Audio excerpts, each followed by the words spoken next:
Hello, I'm Yvette Bodden, the founder and host of AW Confidential. Today, we're talking about a health issue that affects millions of women. Joining me is model, television personality, actress, women's health advocate, and fibroid fighters ambassador, Cynthia Bailey. Hi, Cynthia. How are you? I'm doing wonderful. How are you?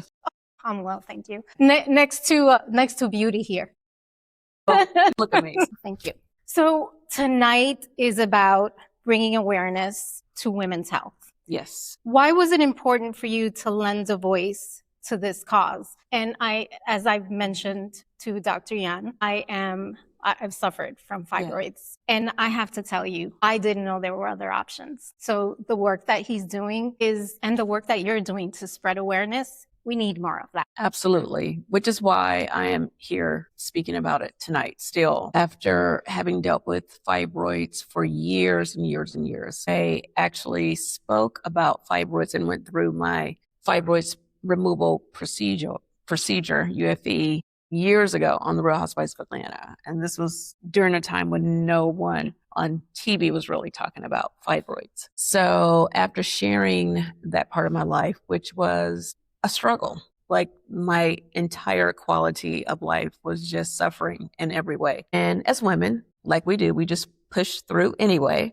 And I just got tired of pushing through and I just wanted to get some answers. And I finally got some answers and I was able to share that with millions of people on my platform. And even though I know, like I said, no longer suffer from fibroids, I still feel like it's my responsibility to keep the conversation going. Thank you for doing that because awareness is the first step. Yes. And I think, as Dr. Yan mentioned, if you tell I don't even know how many millions are in your platform at this point, but if you tell 3 million and I tell 10,000 and we continue that chain, then hopefully we can make a dent into this problem. Now, what do you hope women feel empowered to do once we have conversations like this? Because one thing is us talking about it, bringing awareness, but what do you hope that women? I hope that they make the choice to feel better and to look at the options. You know, it's very individual. There's different options for different situations, and to just get the education and to just make the choice to choose a quality life, honestly. And I want to be, part of that inspiration for that, because again, I think it's just in women's nature to feel like, for whatever reason, we should have to suffer a little. Or we push down that pain. Yeah, well, we just don't make ourselves, I feel like most women make everyone except themselves the priority. It's our kids, it's our husband, it's everyone except us. And I think that needs to change. Like, we need to put ourselves first and we need to pour into ourselves and we need to take care of ourselves. And if we're not feeling well and we can do something about it, we should. 100%. And when did this become more than a cause and become personal? Because it feels so personal. And I know you had an experience with it, but when did it you make that shift to say, wait a minute, I'm going through my own thing, but sharing it is something else? Absolutely.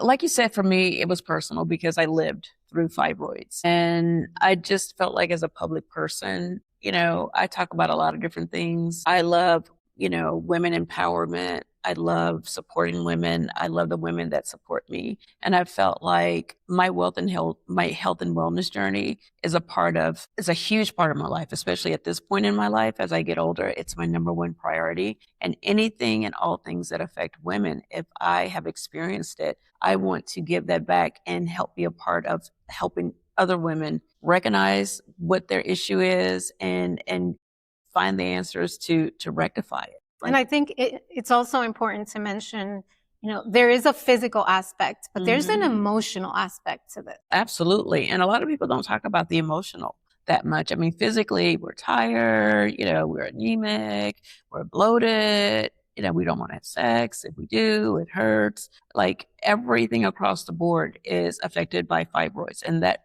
like you just said, is the physical. The mental is, you can get, I don't like to throw around the word depressed, but your spirit can be a little low because you just don't feel good. Like, who is happy when they don't feel good? And when you suffer from fibroids, and again, the cases are very individual, Like for me, I can say I maybe had one good week out of a month.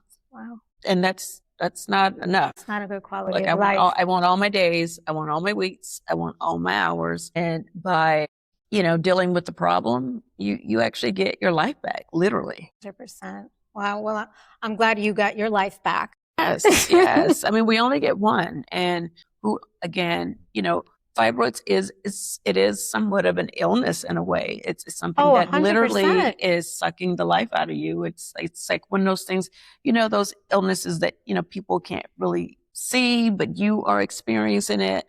And even like for work, it never felt like a legitimate excuse to call off from work and say, oh, I have fibroids, so I don't really feel like coming in today to film a national TV show. Like it just was never a big enough excuse. But at the same time, it is a legitimate illness. So if women are listening, watching, or here today, and I know I feel seen, so Yes. Thank you. Yes. What do you hope she carries away tonight?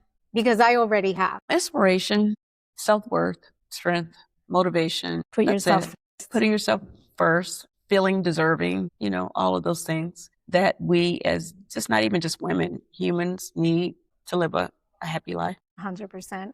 I think these conversations that we're having, the conversation I had with Dr. Yan, all the conversations that I have on the podcast, I think they're so key to moving us forward because Yes. these are honest conversations that remove stigma, remove shame, and we need to have more of these conversations. Yeah. So what is one truth about women's health that you hope every woman today hears? I would say that if you can't be good to yourself, you can't be any good for anyone else. I think it just really starts with you, just putting yourself first. And that's it. And I know that may sound selfish, but at this... No, you don't see, you don't even follow. I know, right? But like, I used to feel like, oh, well, I should still be able to do all these things that my career is demanding me to do. But now I unapologetically own the fact that I am first.